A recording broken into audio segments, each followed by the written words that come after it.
అబ్బో ఇక్కడ కేజీ చీరలు కొంటే అర కేజీ చీరలు ఫ్రీ అంట. మంగళ్య షాపింగ్ మాల్, కేజీల్లో సేల్, టన్నుల్లో ఆనందం. జరిగిన దానికి పర్వేజ్ ముషరఫా లేకుంటే ఇంకెవరైనా రెస్పాన్సిబుల్ అంటే then we have to take care of that ఆ టైంలో. కానీ ఇట్స్ టూ లేట్. కానీ ఒక మారల్ విక్టరీ లాగా that we have established as Pakistan did it అని అందరికి తెలుసు. మీరు చెప్పినట్లు అందరికీ తెలుసు పాకిస్తాన్ చేయించారా ఐఎస్ఐ చేయించారని. కానీ వీ కుడ్ ప్రూవ్ ఆ టైంలో మనం ప్రెషర్ పెడితే, మన్మోహన్ సింగ్ టైంలో ప్రెషర్ పెడితే డెఫినెట్గా they would have been result. కానీ మన్మోహన్ సింగ్ గారు ఆ టైంలో అగ్రీ చేయలేదు. ఈవెన్ బాంబింగ్ కోసం అప్పుడున్న ఎయిర్ ఫోర్స్ చీఫ్ చెప్పారు, గుర్తుంటుంది, రీసెంట్లీ కూడా ఆయన చెప్పారు, we were ready with a plan to bomb Pakistan, మనం చేసినట్లే ఈసారి చేసినట్లనే. కానీ మన్మోహన్ సింగ్ గారు వద్దని చెప్పారు. ఇట్లా అగ్రవేట్ ద సిచ్యువేషన్, ఇంకా సిచ్యువేషన్ ఇంకా స్పాయిల్ అయిపోతుంది, వద్దని చెప్పేసి ఆపేశారు. ఆలోచించారు. సో ఇప్పుడు మసూద్ అజర్ ఎక్కడున్నారు, సఫీద్ ఎక్కడున్నారు అనేది, హఫీజ్ సయీద్ ఎక్కడున్నారు? అందరు పాకిస్తాన్లోనే ఉన్నారు. వాళ్ళ ఫ్యామిలీ మొత్తం చనిపోయారు కదా హఫీజ్ అంటే. వాళ్ళ ఫ్యామిలీని ఇడిచేసి ఎక్కడనే వెళ్తారా? వాళ్ళు పాకిస్తాన్ ఆర్మీ ప్రొటెక్షన్లో ఉంటారు ఇప్పుడు, ఎస్పెషలీ ఐఎస్ఐ ప్రొటెక్షన్లో. ఆర్మీ కూడా కాదు, ఐఎస్ఐ ప్రొటెక్షన్లో ఉంటారు వాళ్ళు. వాళ్ళని సెక్యూర్ ప్లేస్లో పెట్టుకుంటారు వాళ్ళు పాకిస్తాన్లో ఆబ్వియస్లీ. ఎందుకంటే ఒకటి వాళ్ళు బయట కనిపించకూడదు, కనిపిస్తే దెన్ ఇట్స్ అడ్మిషన్ దట్ వీళ్ళు ఇక్కడే ఉన్నారని చెప్పేసి. సో వాళ్ళ సన్నిన్లో కానివ్వండి వాళ్ళు పంపించి వాళ్ళ మీటింగ్లన్నీ అడ్రస్ చేస్తున్నారు. ఇప్పుడు వాళ్ళ కొడుకు చెప్పారు కదా, మా నాన్న పంపించి వీరెవరు రా నాయన అని చెప్పేసి, అది సేమ్ కండిషన్. సో ఆబ్వియస్లీ కొడుకు అక్కడ ఉంటే నాన్న కూడా అక్కడ ఉన్నాడు ఇక్కడ పక్కన అని చెప్పేసి. కానీ బయట వెళ్ళొద్దు. ఇప్పుడు ఈ సిచ్యువేషన్లో బయట వెళ్తే మళ్ళీ ఒకటైతే మిమ్మల్ని ఇండియాలో ఏదైనా డ్రోన్ పెట్టి చంపేస్తారు, లేకుంటే ఇది జరుగుతుంది దట్ పబ్లిక్కి చెప్తారు. ఇంటర్నేషనల్ చూడండి అక్కడే ఉన్నాడు, ఇది terrorist and designated terrorist. It is not India designated terrorist, UN designated terrorist. అది చాలా పెద్ద డిఫరెన్స్ అన్నమాట. సో బయట కనిపిస్తే Pakistan is obligated to arrest him. కానీ ఎప్పుడు చెప్తారు లోకంలో ఒక సేయింగ్ ఉంది ఇంగ్లీష్లో, one man's terrorist and other man's freedom fighter అని. వీళ్ళేమని చెప్తే మొన్న కూడా అసీమ్ మునీర్ ఏం చెప్తారు, పాకిస్తాన్ కశ్మీర్లో ఉన్న ఫ్రీడమ్ ఫైటర్స్ని సపోర్ట్ చేస్తారు అంటే టెర్రరిస్ట్ని సపోర్ట్ చేస్తారు ఇండైరెక్ట్గా. This is a common language. మనం ఒక మాట మనం మర్చిపోకూడదండి, ఇది లైఫ్ లాంగ్ జరుగుతూనే ఉంటుంది మనకి. ఈ ప్రాబ్లం ఎక్కడ పోదు. ఇంటెన్సిటీ తగ్గింది ముందుకన్నా చూడండి మీరు, ఇంటెన్సిటీ లేదు, అంత ఇంటెన్సిటీ లేదు. 90s ఎర్లీ 2000 ఆ ప్రాబ్లం ఇప్పుడు లేదు. కానీ టెర్రరిస్ట్ అటాక్ ఉంటుంది. మనం కూడా ఇజ్రాయెల్ లాగా దీంతో బతకాల్సింది మనం నేర్చుకోవాల్సి వస్తుంది. కానీ ఒకటి మన మీద దాడి జరిగితే 10 సార్లు ఇంట్రెస్ట్తో సహా కొట్టాలి వాళ్ళు.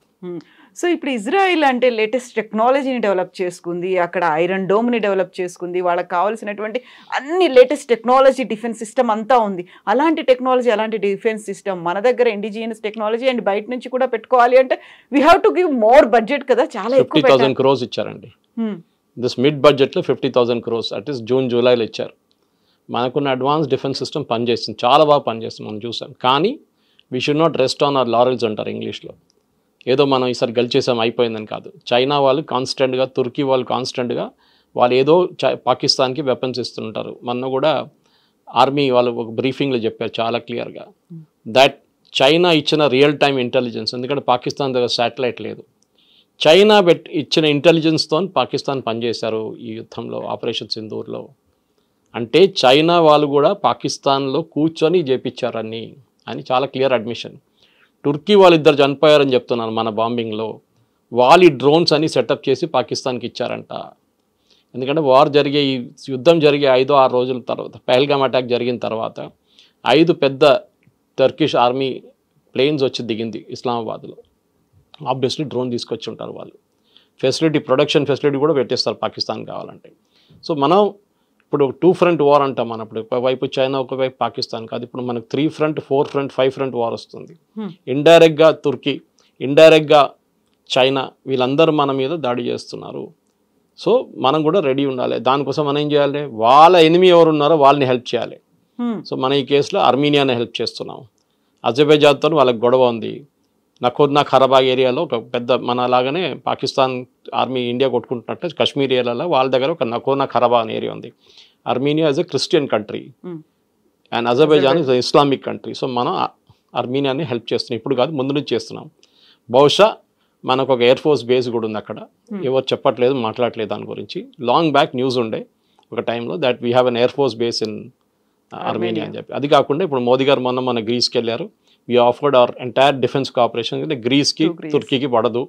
తుర్కీ వాళ్ళ పెద్ద ఏరియా ఆక్యుపై చేసుకున్నారు గ్రీస్ వాళ్ళది. వాళ్ళకి ఇప్పుడు దాకా డిఫెన్స్ ప్యాక్ట్ కింద వాళ్ళకి ఏం దొరకట్లేదు. నేటో అని చెప్పుకుంటారు వాళ్ళందరూ, కానీ యాక్చువల్ హెల్ప్ ఏం రావట్లేదు. Whereas Turkey is a NATO member. So obviously మనం కూడా గ్రీస్ని వెళ్ళి హెల్ప్ చేయాల్సింది. అండ్ నిన్న కూడా పేపర్లో ఒక రిపోర్ట్ వచ్చింది that India is offered to give unspecified number of missiles, అంటే పేరు లేదు, మిసైల్స్ ఇవ్వబోతున్నాం. నాకు భయం ఉంటే చాలు టర్కీకి, దట్ ఇండియా మిసైల్స్ అక్కడ వచ్చి కూర్చున్నది, వాళ్ళు బ్రహ్మోస్ పంపించారో, ఆకాష్ తీర్ పంపించారో, అగ్ని పంపించారో మనకు తెలియదు, కానీ అక్కడ ఉందని చెప్తే దే గెట్ అ మెసేజ్, మీరు పాకిస్తాన్ హెల్ప్ చేస్తే మేము ఇక్కడి నుంచి మిమ్మల్ని కొడతామని చెప్పేసి. సో మనకి ఇక్కడ శత్రు దేశాలు అలా మెల్లిమెల్లిగా పెరిగిపోతున్నాయి, +1 అన్నట్టుగా యాడ్ ఆన్ అయిపోతున్నప్పుడు మన ప్రధానమంత్రి ఏంటి ఒక చిన్న చిన్న దేశాలకు వెళ్తున్నాడు, ఘనా వెళ్ళారు, ఇటు ట్రినిడాడ్ టొబాగోకి వెళ్ళారు, ఒకేసారి 5 దేశాలు కంటిన్యూ చేసుకొని వచ్చేసారు. అంత అవసరమా అని వచ్చేటువంటి మాటలకు ఏం చెప్తారు మీరు? ఒక్కొక్క దేశంలో మీరు అనలైజ్ చేస్తే ఘనా కానివ్వండి, ఇప్పుడు లోకంలో అన్నిటికంటే ఎక్కువ ఏ దేశమైనా కానీ ఈవెన్ ట్రంప్ రేర్ ఎర్త్స్ గురించి చూస్తున్నారు. రేర్ ఎర్త్స్ అంటే మినరల్స్, లిథియం ఉండొచ్చు, మిగతా మెటల్స్ ఉండొచ్చు. మన దగ్గర మోనోజైట్ శాండ్స్ ఒకటి ఉంది కేరళ వైపు, దాని నుంచి మనం యురేనియం కూడా ప్రొడ్యూస్ చేస్తాం. ఇప్పుడు అన్నిటికంటే పెద్ద ప్రాబ్లం ఏమొస్తుందంటే నెక్స్ట్ 6 నెలలకి మ్యాగ్నెట్స్ లేవు మన దగ్గర. మ్యాగ్నెట్స్ అనేది ఎలక్ట్రానిక్ ఐటమ్స్లో మన కెమెరాలు ఉండొచ్చు, మన సిస్టమ్స్ ఉండొచ్చు, వెహికల్స్ ఉండొచ్చు, దీంట్లో చిన్న చిన్న మ్యాగ్నెట్స్ యూస్ చేస్తారు. ఇది మొత్తం కంట్రోల్ చైనా చేతిలో ఉండే ఇప్పుడు దాకా. మనం ఇన్వెస్ట్ చేయలేదు దాని మీద, మనం దాన్ని పట్టించుకోలేదు అసలు. చైనా పంపిస్తున్నాడు కదా అక్కడ తీసుకుందాం, మన ఎందుకు పెట్టాలి ఫ్యాక్టరీ అని చెప్పి. ఇప్పుడు చైనా వాళ్ళు బంద్ చేసేసారు. మీరు చూడండి నెక్స్ట్ 6 months మీకు కార్లు దొరకవు, వెయిటింగ్ లిస్ట్ పెరుగుతుంది. కోవిడ్ టైంలో మనకు చిప్స్ ఇవ్వటం రాలేదనుకోండి, కొరియా నుంచి చిప్స్ రాలేదు ఆ టైంలో, మనకు ప్రాబ్లం వచ్చింది. సో మోదీ గారు ఈ దేశాలకు వెళ్ళి వాళ్ళతో టైఅప్ చేసుకుంటున్నారు. వాళ్ళ దగ్గర ఈ న్యాచురల్ రిసోర్సెస్ ఉంది, కానీ వాళ్ళు తవ్వి తీయడానికి వాళ్ళ దగ్గర డబ్బులు లేవు. సో వీఆర్ ఆఫరింగ్ మనీ, అదంతా బయటికి రాదు, అదంతా అగ్రిమెంట్లో వాళ్ళు సైన్ చేసుకున్నారు, విచ్ ఇస్ నాట్ డిస్క్లోజ్డ్. ఎక్కడైనా ఘానా కానివ్వండి, జాంబియా కానివ్వండి, బ్రెజిల్ కానివ్వండి, అర్జెంటీనా, ఎవ్రీ ప్లేస్ మోదీ గారు వెళ్ళిన ప్లేస్లో న్యాచురల్ రిసోర్సెస్ చాలా ఉన్నాయి. వాళ్ళకి డబ్బులు కావాలి, వీ విల్ గివ్ 50 million లేకుండా 100 million ఇచ్చి ఒక జాయింట్ వెంచర్ కంపెనీ పెట్టి మనం అక్కడి నుంచి we will dig it out. దానికోసం వెళ్తున్నాం. మనం అనుకుంటే చిన్న చిన్న ట్రినిడాడ్ అండ్ టొబాగో ఎందుకు, చాలా క్రూషియల్ రిసోర్సెస్ ఉన్నాయి ఈ ప్లేసెస్లో అన్నింటిలో. So we have to ensure మనం దీన్ని డెఫినెట్గా గయానా లాంటి దానికి అని చెప్పాము, గుర్తుంటుందా మీకు? అండమాన్స్ దగ్గర గయానా లాగా ఆయిల్ ఫీల్డ్స్ అని చెప్పాము. So why did you go to Guyana, why did you go to Trinidad and Tobago? ఒక పెద్ద ఇండియన్ కమ్యూనిటీ ఉందనుకోండి, అది వాళ్ళ ప్రైమ్ మినిస్టర్ కూడా ఒక ఇండియనే, అంటే ఎక్స్పాట్రీ, అంటే నెక్స్ట్ జనరేషన్ ఇండియన్ అన్నమాట, 3rd generation. కానీ ఇప్పుడున్న ప్రధానమంత్రి కానీ ప్రెసిడెంట్ కానీ, నాట్ జస్ట్ మోదీ గారు, ఎవరైనా కానీ ఇంటర్నేషనల్ విజిట్స్కి వెళ్తున్నప్పుడు వాళ్ళ కంట్రీ దగ్గర ఉన్న ప్రోడక్ట్స్ని అమ్మడానికి ట్రై చేస్తారు. ఒకటి అక్కడి నుంచి ఏం తెప్పించుకోవాలి అది చూస్తారన్నమాట. ఇప్పుడున్న పరిస్థితుల్లో మన దగ్గర ఎక్కువ న్యాచురల్ డిపాజిట్స్ ఉన్నది ఒకటి, మన వైపు కాశ్మీర్ వైపు లదాఖ్లో ఉంది ఒకటి, అది ఇంకా ప్రాస్పెక్ట్ చేయలేదు, ఆ టైం పడుతుంది దానికి. రెడీమేడ్గా ఉన్నది ఈ కంట్రీస్ దగ్గర ఉంది, కానీ వాళ్ళ దగ్గర టెక్నాలజీ లేదు ఒకటి, నెక్స్ట్ వాళ్ళ దగ్గర ఈ తవ్వి బయటికి తీయడానికి ఉన్న డబ్బులు లేవు వాళ్ళ దగ్గర, మైనింగ్ అండ్ మినరల్ కోసం అది చేయాలి. మీరు యుఎస్ కూడా చూసుంటారు, యుఎస్ యుక్రెయిన్తో ఏం డీల్ చేసుకున్నారు అదే కదా. ఇప్పుడు రష్యా ఇండియాకి ఇప్పుడు రష్యా ఆఫర్ చేస్తున్నారంట ఇండియాకి, మీరు తీసుకోండి మా దగ్గర రేర్ ఎర్త్స్ ఉంది మీరు తీసుకెళ్ళండి అని చెప్పేసి. Rare earths will be the next biggest battle, ఎందుకంటే మీకు నెక్స్ట్ ఎలక్ట్రిక్ వెహికల్స్ కానివ్వండి, మిగతా అన్ని టెక్నాలజీస్లో నెక్స్ట్ జనరేషన్. ఇప్పుడు మన ఎట్లా దీనికన్నా ముందు యురేనియం కొట్టుకున్నాము, ఇప్పుడు దాని బదులు uranium is already available in plenty ఇప్పుడు మీకు చాలా కంట్రీస్లోనే.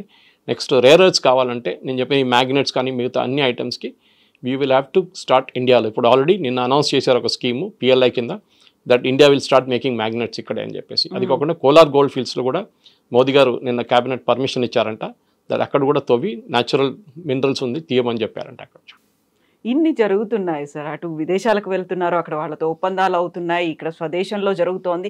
ఇన్ని అయినప్పటికీ కూడా మోదీ ఎప్పుడూ మాట్లాడరు, ఏం జరుగుతుందో బయటికి వివరాలు చెప్పరు. ప్రతిపక్షాలు ఇంత అడిగినప్పటికి కూడా ఓపెన్ అవ్వరు. వాళ్ళకి ఏం చెప్తారు? ఇలాంటి విమర్శలు బోల్డ్ అని ఉన్నాయి. ఏం చెప్పక్కర్లేదండి, అన్నీ చెప్పక్కర్లేదు, సైలెంట్గా పనిచేయండి. Your work will speak for it self అంటారు ఇంగ్లీష్లో. మీరు ఏం చెప్తున్నారో అది ఆ పని నడుస్తుంది అనమాట. మోదీ గారు ఏదో ఒక రోజు రిటైర్ అయిన తర్వాత ఒక పుస్తకం రాస్తారు, అప్పుడు దీంట్లో అన్నీ వస్తుంది అనమాట.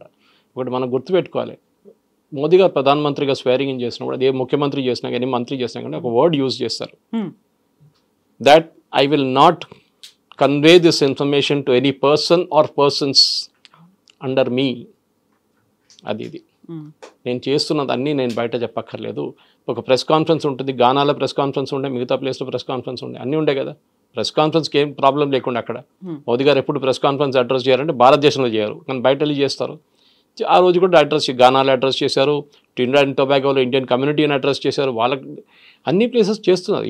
ఒప్పందం ఏం పెట్టాం, 10 ఒప్పందాలు చేశారు. జయశంకర్ గారు 5, గడ్కరీ గారు 2, పీయూష్ గోయల్ గారు 3, నిర్మలా సీతారామన్ గారు ఇట్లా అందరూ సైన్ చేసుకుంటారు అగ్రిమెంట్లు.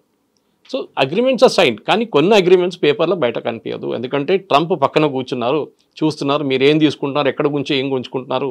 ఇప్పుడు చూస్తున్నాం కదా, మన ఇండియా కూడా రష్యా నుంచి ఆయిల్ కొనకూడదు అంటున్నారు.